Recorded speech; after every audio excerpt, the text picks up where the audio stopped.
નમસ્કાર મિત્રો, આજે આપણે ગણિતમાં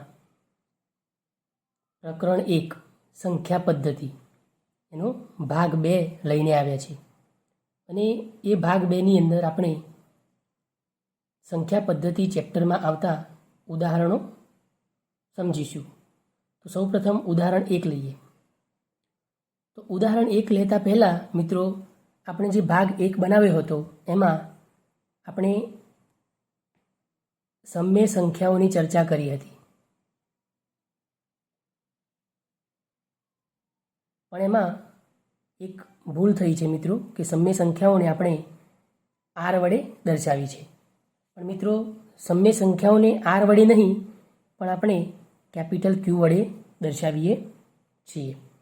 તો મિત્રો, આ તમે કરેક્ટ કરી લેજો, કેમ કે ભાગ 1માં એક ભૂલ થઈ છે. ચાલો હવે આપણે ઉદાહરણ 1 પર જઈએ. તો ઉદાહરણ 1 શું કહે છે મિત્રો? નીચેના વિધાનો સત્ય છે કે અસત્ય, કારણ સહિત ઉત્તર આપો. પહેલું વિધાન છે દરેક પૂર્ણ સંખ્યા એ પ્રાકૃતિક સંખ્યા છે. બીજું વિધાન છે દરેક પૂર્ણાંક એ સમય સંખ્યા છે. ત્રીજું વિધાન દરેક સમય સંખ્યા એ પૂર્ણાંક સંખ્યા છે. તો સૌ પ્રથમ મિત્રો, આપણે ભાગ 1માં અભ્યાસ કર્યો હતો એ પ્રમાણે કે આપણે સૌપ્રથમ એ જાણીએ છીએ કે પ્રાકૃતિક સંખ્યા હોય તો પ્રાકૃતિક સંખ્યાઓ આપણને ખબર છે કે પ્રાકૃતિક સંખ્યાઓમાં 1 થી અનંત સુધીની સંખ્યાઓનો સમાવેશ થાય છે. 1 થી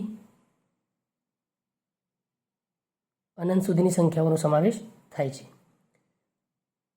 પ્રાકૃતિક સંખ્યા પછી પૂર્ણ સંખ્યાઓ આવે છે.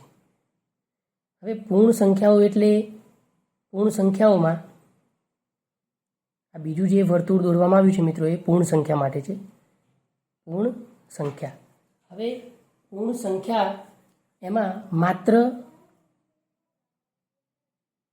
એક 0 ઉમેરવાથી, મતલબ કે સમજો, પૂર્ણ સંખ્યા એમાં 0 પણ આવે, 1, 2, 3 એમ અનંત સુધી સંખ્યાઓ આવે છે. તો આપણે એમ કહી શકીએ મિત્રો કે પૂર્ણ સંખ્યામાં પ્રાકૃતિક સંખ્યાઓનો સમાવેશ થાય છે, કેમ કે 1, 2, 3થી અનંત સુધીની સંખ્યાઓને આપણે પ્રાકૃતિક સંખ્યા કહીએ છીએ. માટે આપણે એમ કહી શકીએ કે પૂર્ણ સંખ્યામાં પ્રાકૃતિક સંખ્યાનો સમાવેશ થાય છે. તો મિત્રો જુઓ, પ્રથમ વિધાન જે છે દરેક પૂર્ણ સંખ્યા એ પ્રાકૃતિક સંખ્યા છે. હવે દરેક પૂર્ણ સંખ્યામાં કોણ કોણ આવે મિત્રો? 1 આવે, 2 આવે, 3 આવે અને 1 થી છેક અનંત સુધીની સંખ્યાઓમાં પૂર્ણ સંખ્યાઓ આવે. હવે 1 થી અનંત સુધીની સંખ્યાઓ જે છે મિત્રો, એ બધી જ પૂર્ણ સંખ્યાઓ પ્રાકૃતિક સંખ્યા છે, પણ અહીંયા એક 0 જે છે એ માત્ર પૂર્ણ સંખ્યા છે, એ પ્રાકૃતિક સંખ્યા નથી. માટે પ્રથમ વિધાન જે છે મિત્રો એ ખોટું ઠરે, કારણ કે દરેક પૂર્ણ સંખ્યા એ પ્રાકૃતિક સંખ્યા છે. તો મિત્રો એવું ના હોય, દરેક પૂર્ણ સંખ્યા પ્રાકૃતિક સંખ્યા નથી, કેમ કે દરેક પૂર્ણ સંખ્યામાં 0 થી અનંત સુધીની, 0 થી 1, 2, 3 એમ અનંત સુધીની સંખ્યાઓનો સમાવેશ થાય છે, અને પ્રાકૃતિક સંખ્યામાં માત્ર 1 થી અનંત સુધીની સંખ્યાઓનો સમાવેશ થાય છે. માટે આ પહેલું વિધાન ખોટું ઠરે છે. એ જ રીતે દરેક પૂર્ણાંક એ સમય સંખ્યા છે. હવે મિત્રો જુઓ, પ્રાકૃતિક સંખ્યા એની અંદર 1, 2, 3 એમ અનંત સુધીની સંખ્યાઓનો સમાવેશ થાય છે. પૂર્ણ સંખ્યા એમાં 0 થી 1, 2, 3 એમ અનંત સુધીની સંખ્યાઓનો સમાવેશ થાય છે.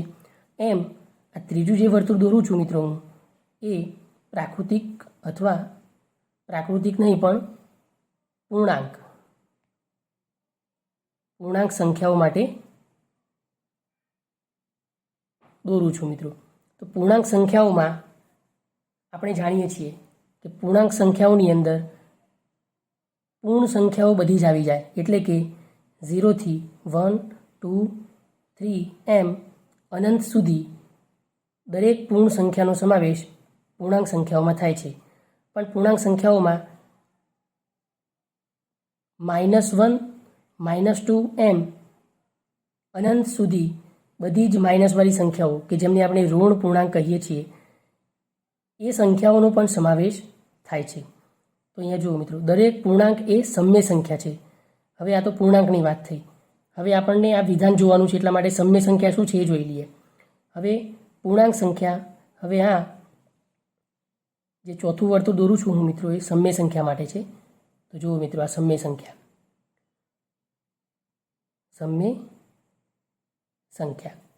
તો સૌપ્રથમ સમય સંખ્યા એટલે શું મિત્રો?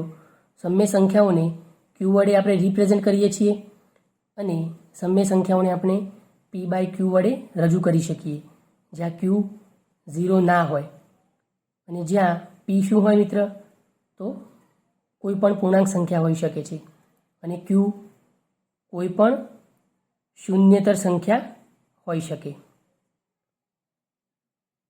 તો સમય સંખ્યાઓ એટલે જેમને પી બાય ક્યુ સ્વરૂપમાં રજૂ કરી શકાય, ક્યુ 0 ના હોય, પી પૂર્ણાંક સંખ્યા હોય અને ક્યુ શૂન્યેતર પૂર્ણાંક સંખ્યા હોય. તો જુઓ મિત્રો, અહીંયા વર્તુળને જોતાં જ ખબર પડે છે કે પૂર્ણાંક સંખ્યાઓ કે જેમના માટે આપણે ત્રીજું વર્તુળ દોર્યું છે એ બધી જ પૂર્ણાંક સંખ્યાઓનો સમાવેશ સમય સંખ્યાઓમાં થાય છે. તો આ જે છેલ્લું વર્તુળ દોર્યું છે એ સમય સંખ્યા માટે છે. માટે દરેક પૂર્ણાંક એ સમય સંખ્યા છે એ વિધાન સાચું ઠરે છે. દરેક સમય સંખ્યા એ પૂર્ણાંક છે. હવે દરેક સમય સંખ્યા જે છે મિત્રો, એ પૂર્ણાંક સંખ્યા નથી.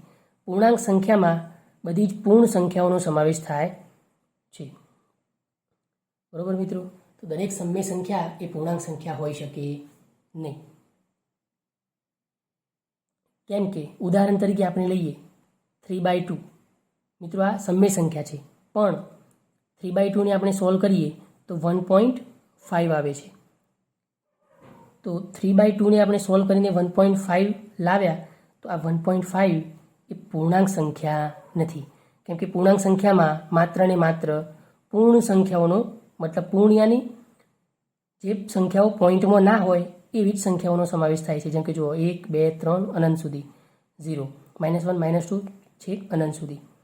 તો ત્રીજું જે વિધાન છે એ પણ ખોટું ઠરે છે.